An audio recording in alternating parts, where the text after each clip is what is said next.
નમસ્કાર. Shri કળિયુભાઈ YouTube channel આપ સૌનું હાર્દિક સ્વાગત છે. હું વિજય નંદાસના શ્રી કળિયુભાઈ વિરાણી કન્યા વિદ્યાલય રાજકોટ, ધોરણ 10, વિષય સામાજિક વિજ્ઞાન, પાઠ નંબર 18, ભાવ વધારો અને ગ્રાહક જાગૃતિ, જેની આજે આપણે ચર્ચા કરીશું.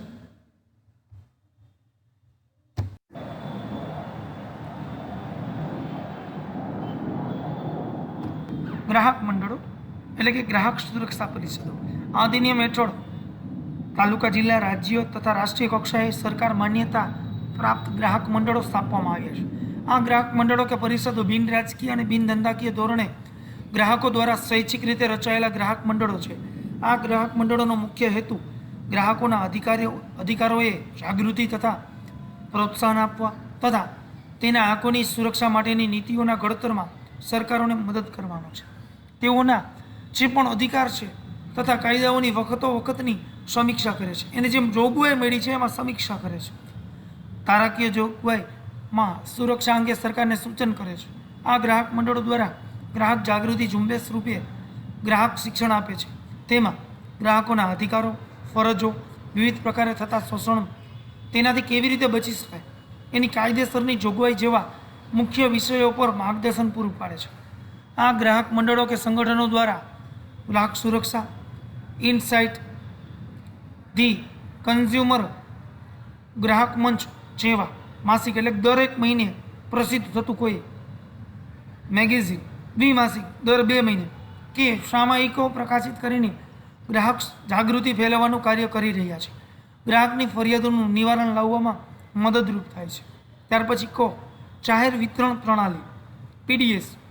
જાહેર વિતરણ પ્રણાલી મારફત વાજબી ભાવની જે પણ દુકાનો છે એ દ્વારા નિયમિતપણે સારી ગુણવત્તાવાળો માલ નિયત જથ્થામાં રાહત દરે અનાજ કે અન્ય વસ્તુઓ પૂરી પાડે છે, જે થકી ગરીબ ગ્રાહકોને ખુલ્લા બજારમાં વધુ ભાવ લેવાના, હલકી જાતના ગુણવત્તાવાળા માલ સામાન કે ઓછી માત્રામાં મળતી ચીજવસ્તુઓ દ્વારા થતા શોષણથી બચાવે છે. વેપારીની ભ્રષ્ટ રીત રસમો સામે જાહેર વિતરણ પ્રણાલી દ્વારા અંકુશ રહે છે. તોલમાપ અને ચીજવસ્તુઓની શુદ્ધતાને પ્રમાણિત કરતું તંત્ર ચેક કરશે. વજન બરાબર છે, એમાં લખ્યું છે 120 ગ્રામ, એમાં 119 ગ્રામ પણ ન હોવું જોઈએ. અને વસ્તુ શુદ્ધતા એનું આખું એક તંત્ર છે એ તપાસે છે.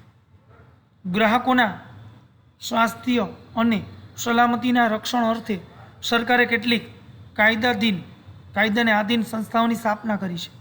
એક, ઉત્પાદકો દ્વારા તૈયાર થયેલ માલસામાન વસ્તુઓની ગુણવત્તા અને શુદ્ધતાની તપાસની ચકાસણી કરીને તેને પ્રમાણિત કરવાનું કાર્ય કરે છે.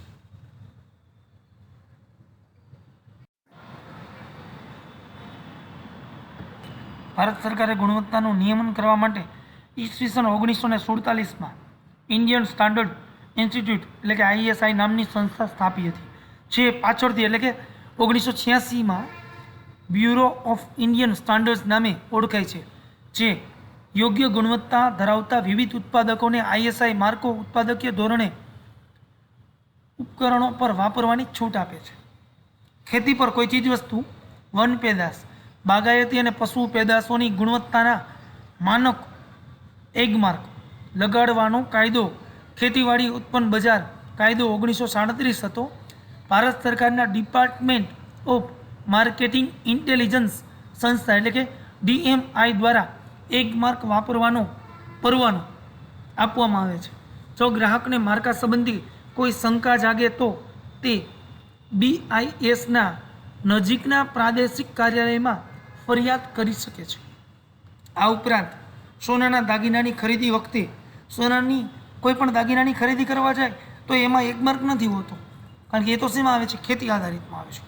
તો સોનાના દાગીનાની ખરીદી વખતે એમાં શું આવશે તો કે BIS માર્કાની સાથે સોનાની શુદ્ધતાનો નંબર પણ હોય છે.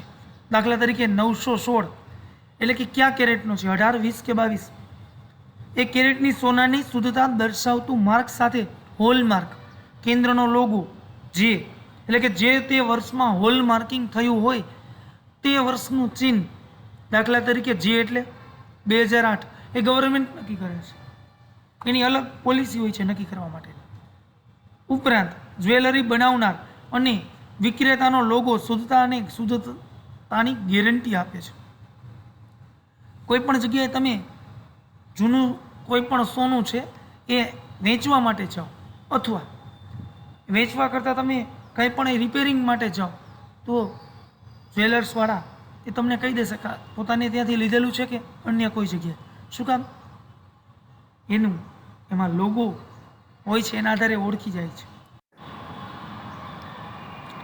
FPO ફૂડ પ્રોડક્ટ ઓર્ડરનો માર્કો જામ, ફ્રૂટ, જ્યુસ, કેન કે ટીનમાં પેક કરેલા ફળો અને શાકભાજીના ઉત્પાદક વસ્તુ પર લગાડવામાં આવે છે.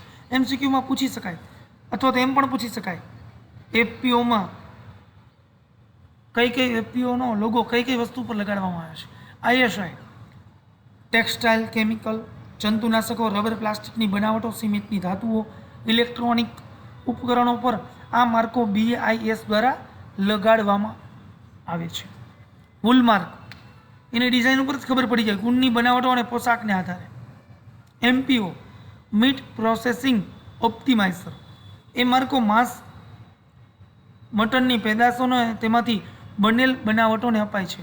આપણે જોઈ શકીએ છીએ એના આધારે જ ખબર પડી જાય કે માંસ અથવા તો એ મટન વિશેની વાત છે, એનો આ લોગો છે. ત્યાર પછી HACCP એટલે કે hazard analysis and critical control point Marco પ્રક્રિયા દ્વારા તૈયાર કરેલા ખોરાકના ઉત્પાદનોને BIS દ્વારા અપાય છે. ECO એ માર્કો સાબુ, ડિટર્જન્ટ, કાગળ, લુબ્રિકેટિંગ ઓઇલ એટલે કોઈ પણ યંત્રો છે ને સતત ફરતા હોય ને તો જે વર્કિંગ થતા હોય એની વચ્ચે એક પ્રકારનું ગ્રીસ અથવા સી ઓઇલ મૂકવામાં આવે છે જેનાથી યંત્રોના જે બે પાર્ટ્સ છે એ સતત ફરતા હોય તો એની વચ્ચે ઘસાય નહીં. ત્યાર પછી પેકેજિંગ મટીરિયલ, રંગ રસાયણો, પાવડર કોટિંગ, બેટરી, સૌંદર્ય પ્રસાધનો, લાકડાને બદલે વપરાતી વસ્તુઓ, ચામડાની અને પ્લાસ્ટિકની બનાવટોને ISI એટલે કે ઇન્ડિયન સ્ટાન્ડર્ડ બ્યુરો દ્વારા અપાય છે, જેનું નામ અત્યારે બદલાઈ ગયું છે, જે હવેથી BIS છે. આંતરરાષ્ટ્રીય કક્ષાએ સંસ્થાઓ, આંતરરાષ્ટ્રીય કક્ષાએ 2 આંતરરાષ્ટ્રીય સંગઠનો છે, એટલે કે સ્ટાન્ડર્ડાઇઝેશન એટલે કે ગુણવત્તા માનકની કામગીરી કરી રહી છે.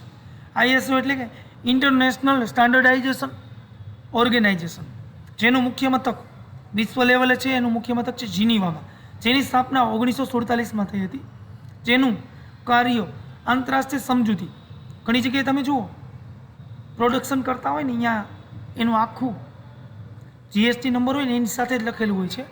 ISO 9000 આંતરરાષ્ટ્રીય ગુણવત્તાનું પ્રમાણપત્ર ઉત્પાદન એકમોને તથા સંસ્થાઓને આપવામાં આવે છે, જ્યારે ISO 14000 શ્રેણી પર્યાવરણ વ્યવસ્થાપન પદ્ધતિ માટે ઇન્ટરનેશનલ ઓર્ગેનાઇઝેશન દ્વારા અપાય છે, જે ઉચ્ચ ગુણવત્તા ધરાવતી ઓફિસો કે સંસ્થા હોવાનું પ્રમાણપત્ર છે.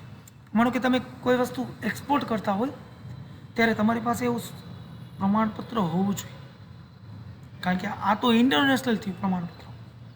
ત્યાર પછી બીજું જે સંગઠન છે જોઈએ તો કોડેક્સ એલિમેન્ટ્રીયસ કમિશન CSC ખોરાકને લગતું આંતરરાષ્ટ્રીય કમિશન છે. તેમાં આંતરરાષ્ટ્રીય ખાદ્ય પદાર્થોને પ્રમાણિત કરવાનું કાર્ય કરે છે.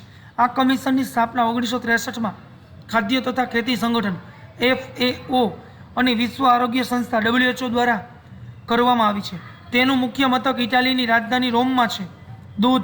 દૂધની બનાવટો, માંસ, માછલી, ખાદ્ય પદાર્થોના ઉત્પાદનોને પ્રમાણિત કરવાનું, આંતરરાષ્ટ્રીય સ્તરે વેપાર નીતિ નિયમો ઘડવાનું કાર્ય આ સંસ્થા કરે છે.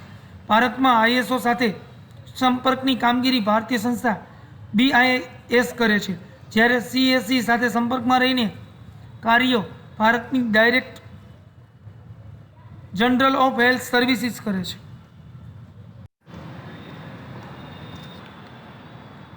ફરિયાદ કોણ દાખલ કરી શકે અને ક્યાં? એમ મારા ફરિયાદ માનો કે કરવી છે તો ક્યાં? પહેલાં કોણ કરી શકે? જોઈએ તો ગ્રાહક પોતે કરી શકે, કેન્દ્ર રાજ્ય સરકાર અથવા કોઈ પણ વિવિધ, એટલે કે રાજ્ય સરકાર, દરેક રાજ્યની સરકાર પોતે કરી શકે પોતાના રાજ્યનું હોય તો, અથવા કેન્દ્ર શાસિત પ્રદેશોની સરકાર. ગ્રાહક મંડળ કે જે કંપની કાયદા કે અન્ય પ્રવર્તમાન કાયદા હેઠળ નોંધાયેલ હોય તે, અથવા એક કે તેથી વધુ ગ્રાહકો વતી પ્રતિનિધિત્વ સ્વરૂપે કોઈ ગ્રાહક કે જેમાં બધા ગ્રાહકોનું સમાન હિત હોય તે, અથવા કોઈ માલ, ચીજવસ્તુ કે સેવા ખરીદનારની સંમતિથી ઉપયોગ કરનાર કુટુંબનો કોઈ સભ્ય. માનો કે મારા દાદા કોઈ વસ્તુ ખરીદી કરવા ગયા તો ફરિયાદ હું પણ કરી શકું એની સંમતિથી. કુટુંબનો કોઈ સભ્ય માલ કે સેવામાં તૂટ કે ખામી બદલ થયેલ નુકસાન સામે ફરિયાદ કરી શકે છે.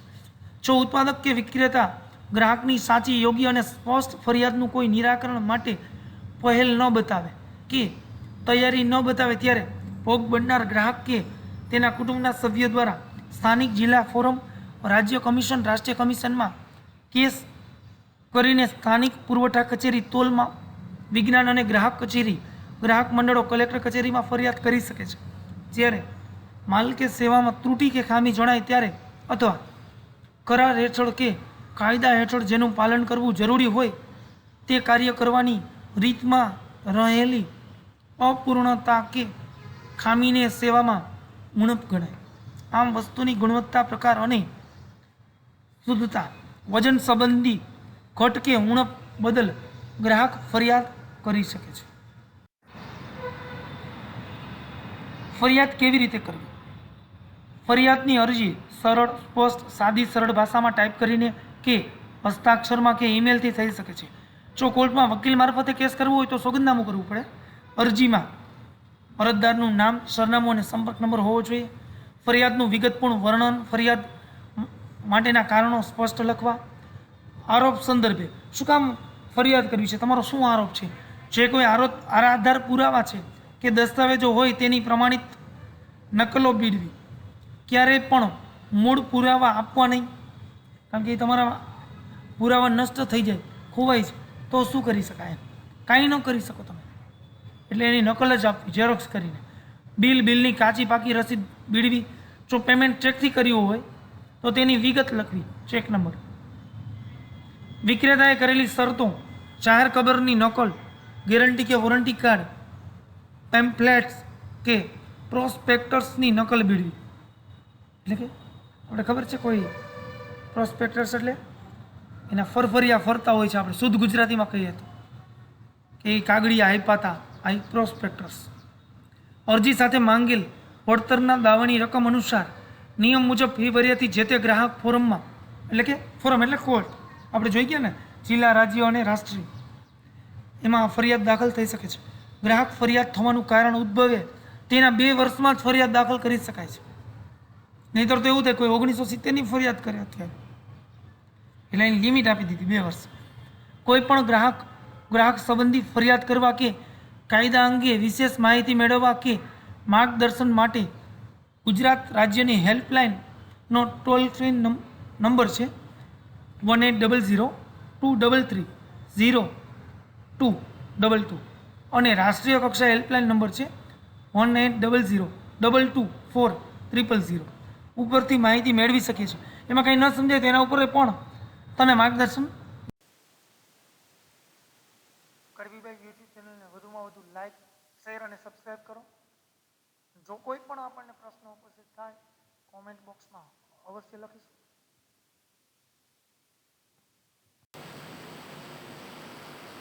આભાર.